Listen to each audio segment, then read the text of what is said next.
فاسألوا أهل الذكر إن كنتم لا تعلمون. Terlebih dahulu pertanyaan dari pesan singkat. Ada beberapa pertanyaan yang kami terima, dan hal ini penting barangkali untuk mendapatkan nasihat dari Al-Ustadz terkait kondisi saat ini di mana terjadinya penghinaan terhadap Nabi Shallallahu Alaihi Wasallam dari orang-orang kufar atau negeri-negeri kufar. Bagaimanakah sikap yang terbaik menghadapi penghinaan terhadap Nabi kita, Nabi Muhammad Sallallahu Alaihi Wasallam yang sesuai dengan tuntunan syariat Islam? Mohon nasihat dan penjelasan dari Al-Ustadz. Jazakallahu khairan ya Ustaz. Syariat Islam, mohon nasihat dan penjelasan dari Al-Ustadz. Jazakallahu khairan ya Ustaz. Alhamdulillah wassalatu wassalamu ala Rasulillah. Asyhadu an la syarika lahu wa asyhadu anna Muhammadan abduhu wa rasuluh. Allahumma shalli wa sallim wa barik nabi. Berkaitan dengan penghinaan kepada Nabi Muhammad SAW yang harus diingat oleh setiap mukmin dan mukminah bahwa para nabi dan para rasul itu mereka diutus untuk mendakwakan dakwah yang hak ini, dakwah tauhid, melarang umat ini dari berbuat syirik. Itu mesti mereka mendapat ejekan, pasti, nggak mungkin tidak. Semua nabi, semua rasul itu pasti diejek, pasti. Antum lihat ayatnya dalam di dalam surah Al-Hijr. Dalam surah Al-Hijr ayat 11 Allah berfirman, "Wa ma ya'ti min rasulin illa kanu bihi yastahzi'un." Dan tidaklah datang kepada mereka seorang rasul melainkan pasti diejek. Surah Al-Hijr ayat 11. Kemudian dalam surah Yasin di ayat 30, ya hasratan al ibad ma yati min rasulin la kanu bihi yastahzi'un. Alangkah ruginya hamba-hamba ini, tidaklah datang seorang pun dari seorang rasul melainkan mereka ejek. Begitu juga dalam surah Az-Zukhruf di ayat 6 dan 7, wa ma yati min nabiyyin illa kanu bihi yastahzi'un. Dan tidak datang seorang nabi pun melainkan mereka ejek. Artinya ini sudah merupakan sunatullah. Setiap nabi, setiap rasul pasti diejek oleh kaumnya, juga oleh orang-orang kafir, itu pasti diejek. Maka bagaimana kita sebagai orang Islam, kita, kewajiban kita membela nabi dengan melaksanakan perintahnya, menjauhkan larangannya. Berkaitan dengan orang yang mengejek, kalau memang itu penguasa punya kekuasaan, orang itu secara hukum syar'i itu dibunuh, hukum syar'i. Tapi yang melakukan siapa? Ulul amri. Berkaitan dengan ini juga ulul amri yang melakukannya, bukan kita. Ulul amri yang melakukannya. Atau ada persetujuan dari ulul amri, seperti terjadi zaman Nabi SAW. Ada seorang sahabat, dia mempunyai budak. Budak ini selalu mengejek, mencela, melaknat Nabi Muhammad SAW. Dibunuh oleh dia. Kemudian dilaporkan, ya Rasulullah, budak saya begini-begini. Kata Nabi SAW, damu hadar, darahnya sia-sia, nggak ada kisos, nggak ada tuntutan. Artinya menunjukkan bahwa orang yang mencela Nabi, menghina Nabi, hukumannya hukum apa? Bunuh. Dan itu sudah dibahas oleh Syekhul Islam Ibnu Taimiyah dalam kitabnya As-Sarimul Maslul ala Syatimir Rasul. As-Sarimul Maslul, pedang yang terhunus bagi orang yang mencela Rasulullah sallallahu alaihi wasallam. Ini orang yang paling mulia di muka bumi.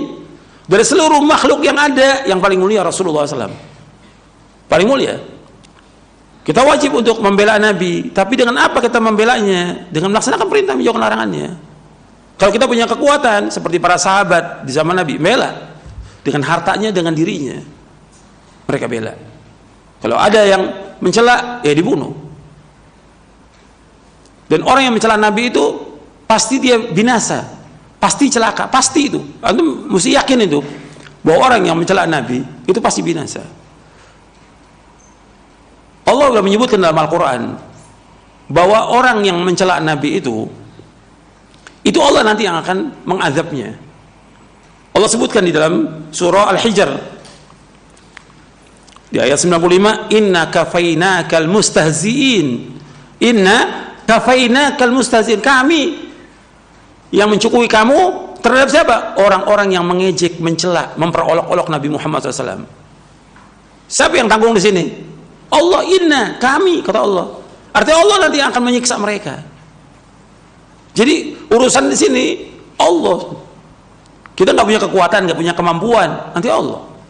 Apalagi yang mencela umpamanya kepala negara atau orang yang kuat, Allah nanti akan menghinakan mereka. Dan nanti di dunia ini mereka ini akan dihinakan oleh Allah. Dan kalau dia mati, itu tanah nggak mau terima itu. Orang yang mencela Rasulullah SAW, seperti terjadi di zaman Nabi SAW. Hadisnya sahih riwayat Bukhari dan Muslim dari sahabat Anas bin Malik.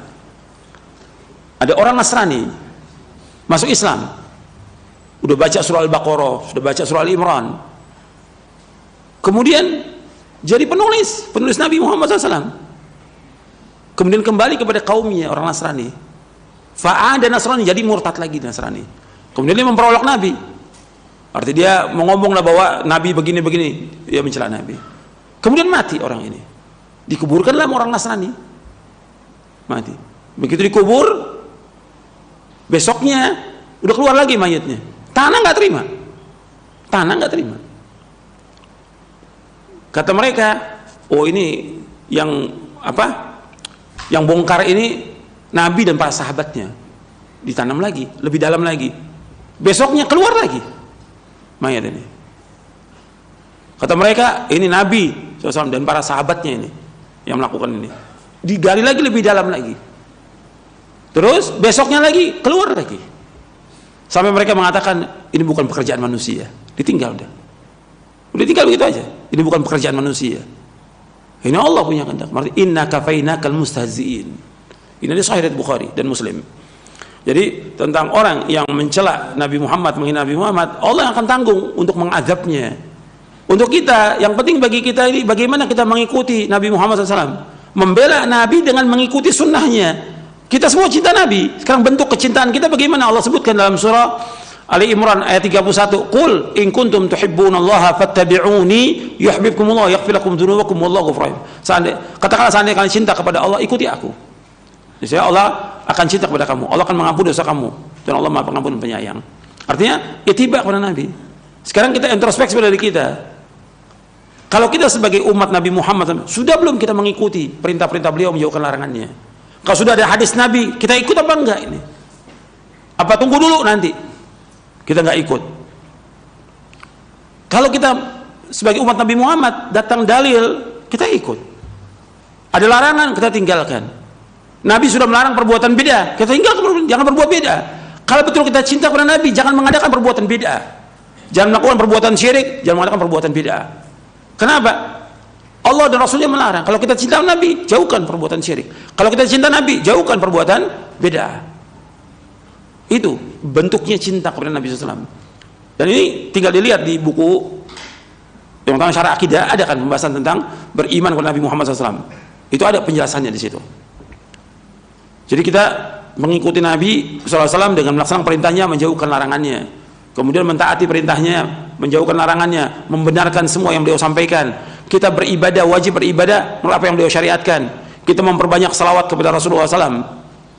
Kemudian kita nggak boleh berbuat bid'ah, nggak boleh kita gulu berlebihan kepada Nabi Muhammad SAW. Itu bentuk cinta dan pembelaan kita kepada Rasulullah SAW. Itu yang penting. Adapun berkaitan dengan masalah memboikot barang-barang itu bukan urusan kita. Itu urusannya siapa? Ulil amri. Nggak bisa memboikot barang itu pribadi kita atau kelompok, nggak boleh. Pada asalnya jual beli hukumnya apa? Halal. Nabi sendiri jual beli nggak dengan Yahudi? Jual beli. Padahal Yahudi sangat benci kepada Nabi Muhammad SAW. Sampai di akhir-akhir hayat Nabi, mereka buat makanan, perempuan Yahudi ini diracun makanannya. Diundang Nabi untuk makan. Nabi makan dijaga sama Allah. Tapi sahabat banyak yang mati. Bencinya. Tapi tetap Nabi nggak mengatakan boikot Yahudi, nggak ada itu. Tetap Nabi Muhammad sampai di akhir hayatnya, hadis riwayat Bukhari, hadis sahih riwayat Bukhari, Nabi baju besi tergadai sama siapa? Yahudi. Menunjukkan muamalah tetap berjalan dengan orang kafir. Ketika mengatakan boikot, yang mengumumkan siapa di sini? ulil amri, bukan pribadi. Dan juga melihat kepada maslahat dan mafsadah. Maslahat atau tidak?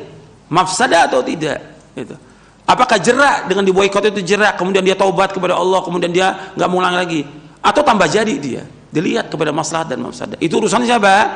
Ulil amri, bukan kelompok-kelompok tertentu, bukan. Pengen jadi pahlawan, ini nggak boleh. Lalu antum ini siapa? Mengharamkan apa yang Allah halalkan. Apa antum nggak jadi Tuhan nantinya? Artinya menghalalkan apa yang Allah haramkan atau mengharamkan apa yang Allah halalkan, nggak boleh dalam Islam. Jadi harus perhatikan urusan kita ini, kita harus jelas. Kita ini sebagai umat Nabi Muhammad SAW. Nanti ada urusannya ulama, nanti ada urusannya ulil amri. Itu harus ada, ditujukan pada tempatnya. Jangan sekarang kita sebagai rakyat jadi ulil amri, atau kita orang bodoh jadi ulama. Nggak boleh, dudukan pada tempatnya. Saya pikir cukup sampai sini kajian kita, mudah-mudahan bermanfaat.